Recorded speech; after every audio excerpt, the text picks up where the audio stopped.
안녕하세요. 이지클립 데이빗입니다.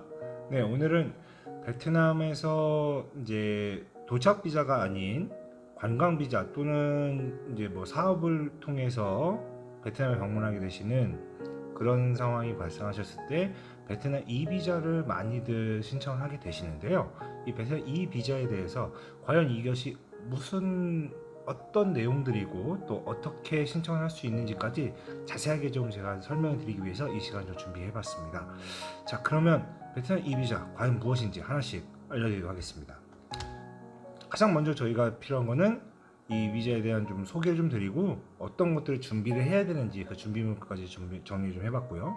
두 번째로는 이제 그 초청장을 제가 좀 통칭을 할게요. 뭐 그냥 뭐 비자 레터 뭐 여러 가지들 얘기들 많은데 저는 아마 초청장이 좀 맞는 표현인 것 같아서 초청장이라고 제가 말씀드리겠습니다. 그리고 마지막으로 이제 비자를 신청하시는 데 있어 가지고 마지막으로 작성하셔야 될 신청서가 따로 있습니다. 그래서 이 사전 작성하는 법까지 안내를 해드리도록 하겠습니다.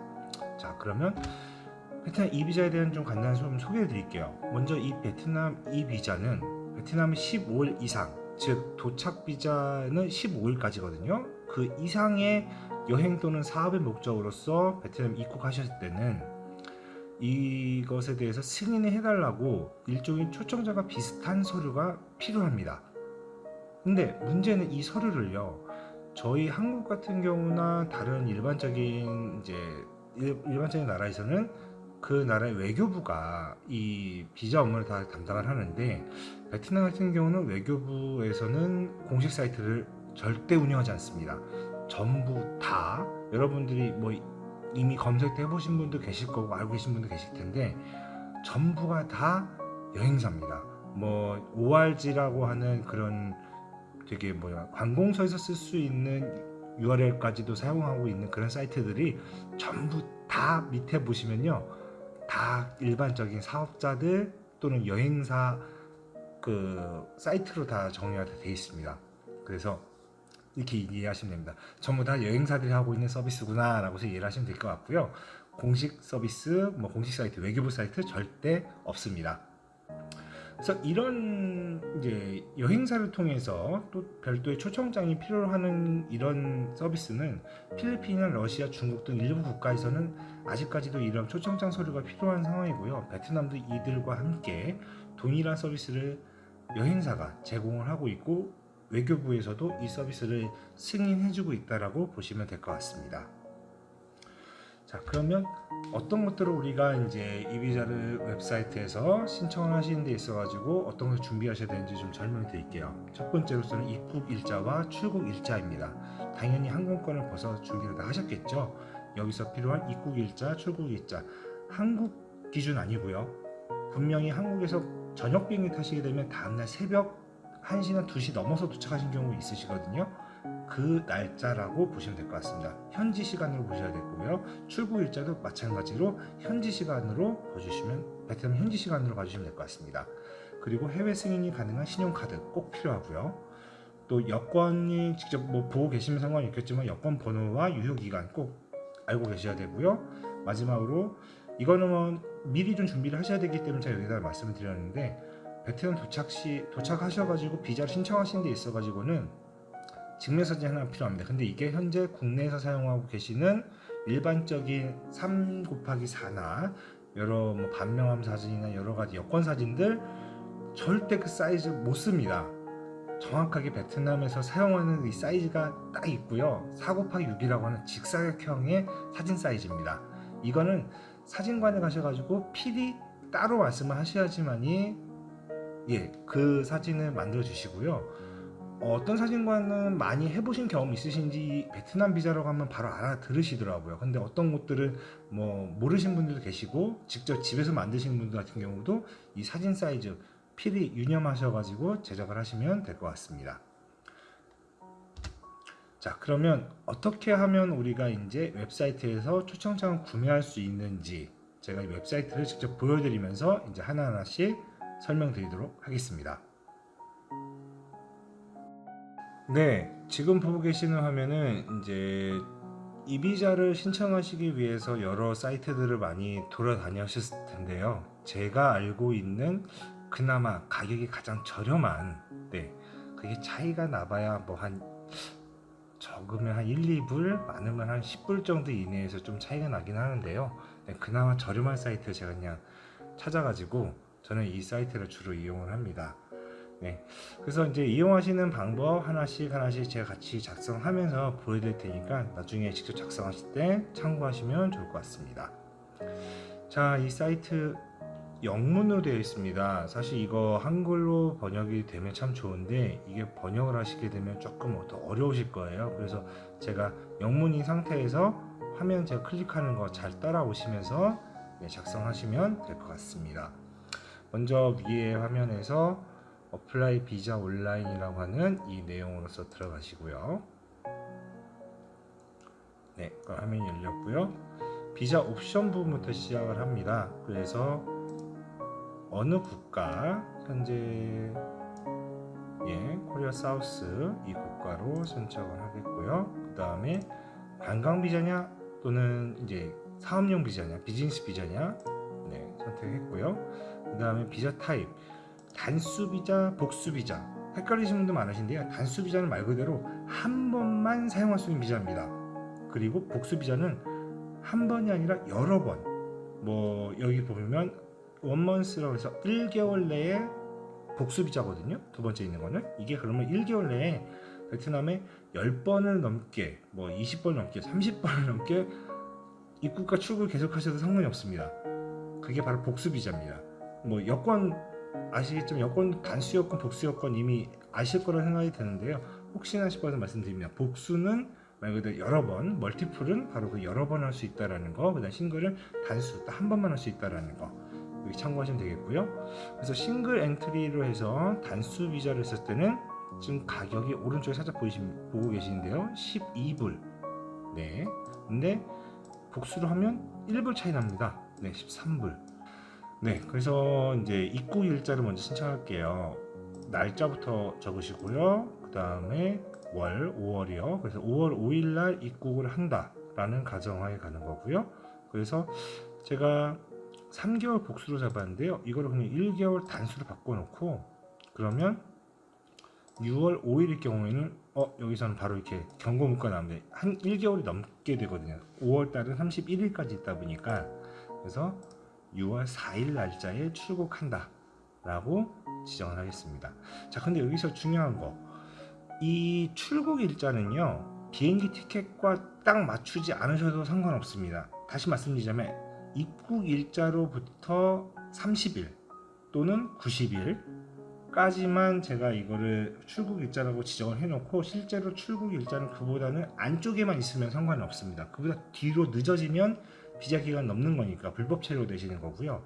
그 안쪽에만 있으면 상관이 없기 때문에 혹여나 뭐 한 달 이내에 뭐 예를 들면 뭐 2주만 있다 뭐 한 3주만 있다 올 건데 일정은 좀 더 늘어져서 좀 더 길어져 가지고 늦어져 가지고 뭐 한 달을 꽉 채우게 되신다고 하더라도 비행기 일정은 좀 뒤로 미루셔 가지고 오시게 된다라 그러면 문제가 없게 되거든요. 그래서 되도록이면 저는 이 1개월이든 90일이든 날짜 꽉 채워서 그 출국 일자를 적으시는 것을 저는 추천을 좀 드립니다.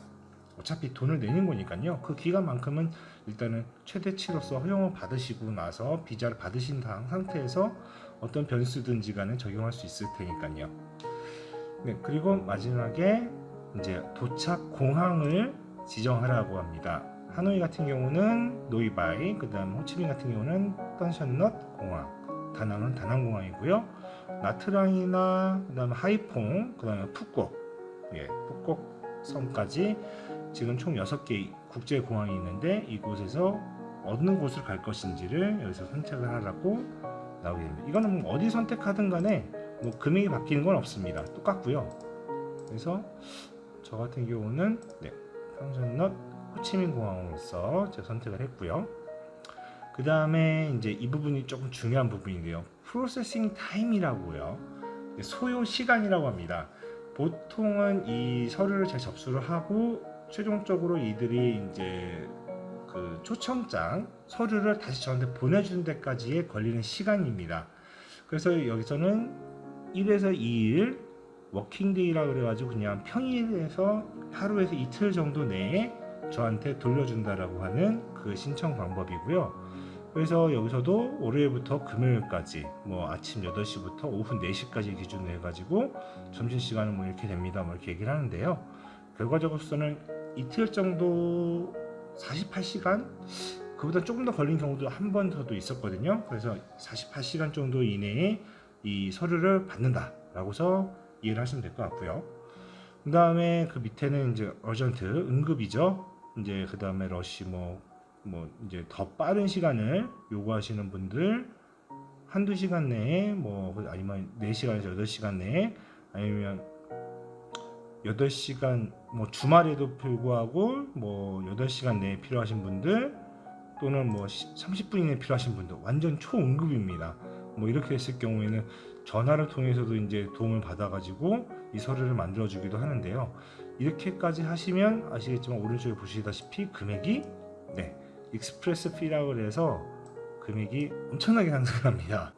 자, 그래서 일반적으로서는 여기 있는 노멀이라고 하는 하루나 이틀 정도의 시간이 들어가는 이 서비스 신청을 했고요. 그럼 익스프레스 피가 없습니다.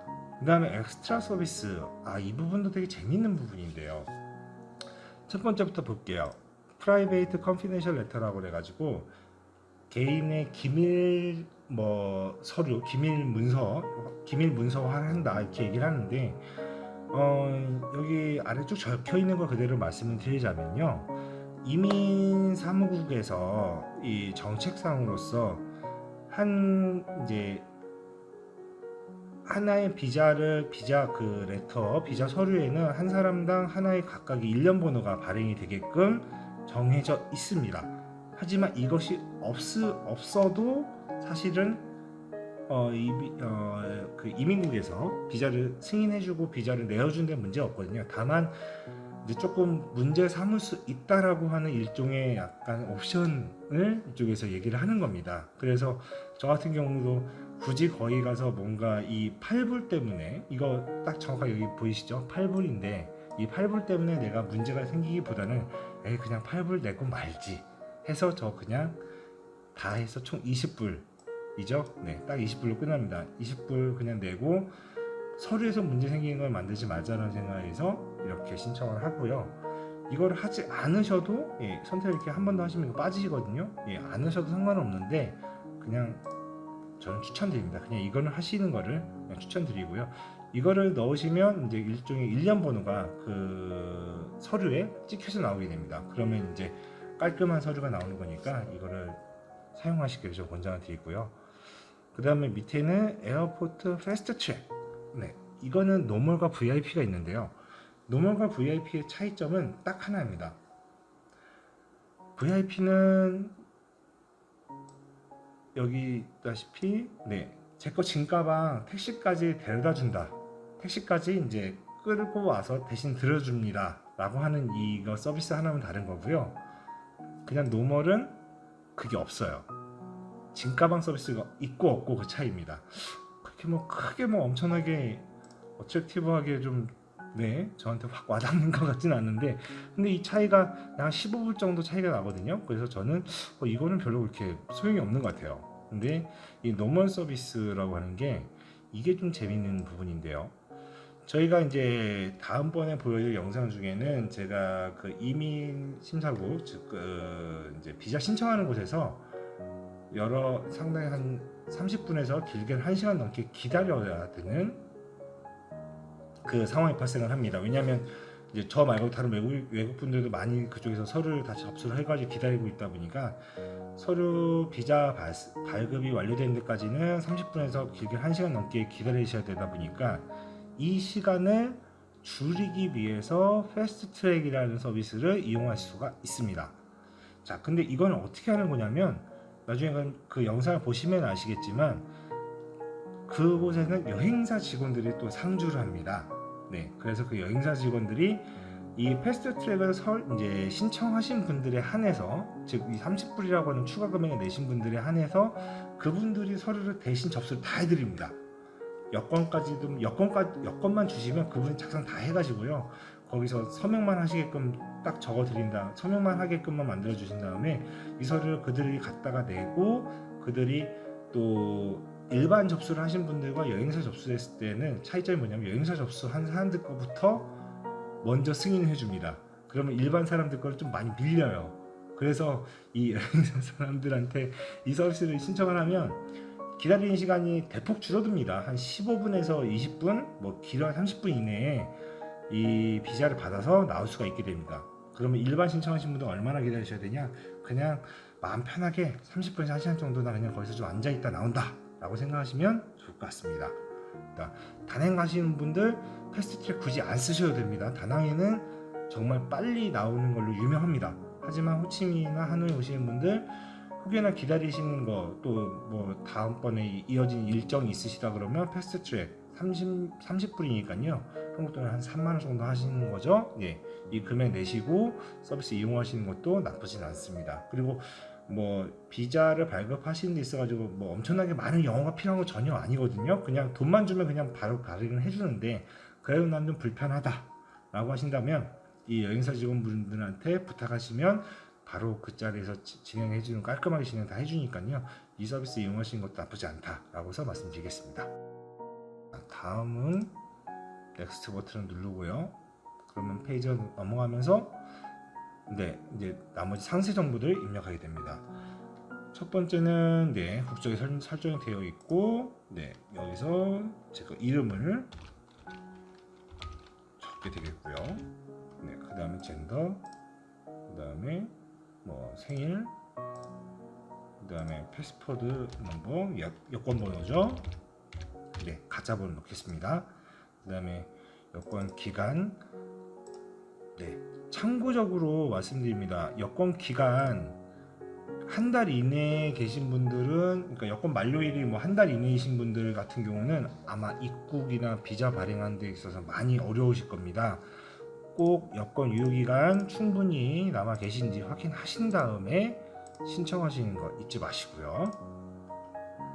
그래서 여권 유효기간까지 적었고요. 그 다음에 이메일 주소죠. 이 이메일 주소 꼭 중요한 게요. 이 이메일로 나중에 이 승인받는 이 서류가 도착을 하게 됩니다. 거기서 사진 파일을 오게 되거든요. 그러니까 이메일 주소 꼭 잘 적어 주십시오. 이거 잘못 적었다가는 한번 날리게 되면 이거 다시 로그인 해가지고 막 찾아야 되는데 되게 불편함 많습니다. 꼭 이메일 주소 틀리지 않게끔 주의해서 작성하시고요. 그리고 두 번째, 서브 이메일 주소까지 꼭 적으십시오. 가끔가다 스팸 메일로 넘어가 버리고 뭐 도착 안 해가지고 곤란한 경우 있을 수 있기 때문에 이 두 번째 메일까지도 꼭 작성을 하시길 부탁드리겠습니다. 그리고 밑에 있는 폰 넘버나 스페셜 리퀘스트 따로 안 적으셔도 상관없고요. 뭐 스페셜 리퀘스트 같은 경우에는 뭐 예를 들자면 나는 전혀 영어를 할 줄 모릅니다. 뭐 이렇게 뭐 따로 영어를 이렇게 정리해서 적어주신다면 그쪽 담당자들이 뭐 좀 더 도움 줄 수 있을 것 같고요. 예를 들어서 또 별도의 뭐 휠체어 서비스나 다른 추가적인 서비스가 필요하다고 하면 이런 걸 여기다 적어주시면 그쪽에서 응답을 또 해줄 수가 있게 됩니다. 이렇게 그래서 스페셜 리퀘스트까지 추가로 적어주시면 되겠고, 그래서 마지막에 이제 동의 버튼을 누르시고 이제 결제 창으로 넘어가게 됩니다. 그러면 결제 창에서 마지막 한 번 더 정리를 한번 하고요. 뭐 바뀐 건 없는지 틀려진 건 없는지 여기서 다 확인하신 다음에 다 정리가 되셨으면 바로 여기 있는 Pay Now 버튼을 누르시면 됩니다. 여기서 딱 누르시게 되면 이제 비자나 마스터카드 또는 JCB, 아메리칸 익스프레스 이 네 가지 카드에 대해서는 이제 결제가 가능하신데요. 유니온페이 같은 경우는 결제 안 됩니다. 그래서 해외 승인 가능한 비자, 마스터, JCB, 아멕스 이 네 가지 카드 갖고 계신 거 확인하신 다음에 결제로 진행하시면 될 것 같습니다. 결제가 되는 것까지는 굳이 제가 안 보여드려도 되겠죠. 결제 서비스는 각각의 컴퓨터 환경에 따라서든 여러 가지 변수가 많기 때문에 그 부분은 좀 제가 도와드릴 수 없는 부분이라서 제가 설명을 여기까지만 하도록 하겠습니다. 자, 그래서 제가 오늘 말씀드린 이 웹사이트에서 이 비자를 신청하는 내용까지 제가 좀 설명을 드렸고요. 자, 그러면 이렇게 신청하게 되면 아까 말씀드렸던 48시간 내에 메일이 도착을 하게 되는데요. 그 메일을 제가 간략하게 보여드리겠습니다. 제가 지난 1월 달에 받았었던 메일입니다. 이제 서류를 발급해 줬는데 이 내용 중에서 필요한 부분 있으면 빨리 수정이 필요하면 이런 것들을 얘기를 해라.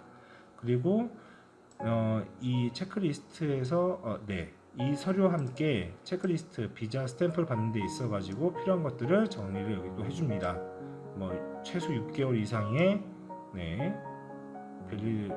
최소 6개월 이상의 여권 유효 기간이 있는 거 여권이 필요하고 2장의 사진이 또 필요하고요. 그 다음에 지금 여기서 전달받은 이 어프로벌 레터, 이게 이제 승인 메일이죠. 승인 서류 꼭 필요하고요. 그 다음에 이거는 여기 보시는 대로 컬러 또는 흑백으로 둘 다 가능합니다. 꼭 프린트 해가지고 갖고 가셔야 되고요. 프린트 안 하고 현장에서 뭐 사진을 보여주시는 거 안 됩니다. 프린트 꼭 해가지고 가셔야 되고요. 지금 여기 저에게 받은 레터를 이제 한번 좀 보여드려야 될 텐데, 이렇게 레터가 도착을 합니다. 내용에는 별다른 내용은 없습니다. 여기서 일련 번호가 이렇게 적혀 있고요. 그래서 며칠 날부터 이 사람이 이제 베트남에 들어오기를 신청을 하는 것에 대해서 이 여행사가 요청을 합니다 라고 해서 아래 내용이 정리가 되어 있고요. 며칠부터 며칠까지 멀티플 비자 해서 이거를 요청합니다 라고서 서류가 있고 자기네들 이제 회사 도장 찍혀 있는 여행사에 도장 찍혀 있는 이 서류를 전달을 합니다. 그러면 이 서류를 제가 그대로 그냥 공항에서 그대로 한 장 인쇄를 해가지고 갖고만 가면 이 초청장 서류는 이제 완료가 된다라고 보시면 될 것 같습니다. 그래서 여기까지가 이제 제가 준비한 이제 서류를 받는 데까지, 즉 그 초청장을 받는 데까지의 설명을 지금 마치겠고요. 그러면 이어서는 이제 어떻게 이제 현장에 도착해서 제출해야 되는 그 비자 신청서, 이것을 어떻게 작성해야 될 것인지에 대해서 좀 더 자세하게 설명드리도록 하겠습니다.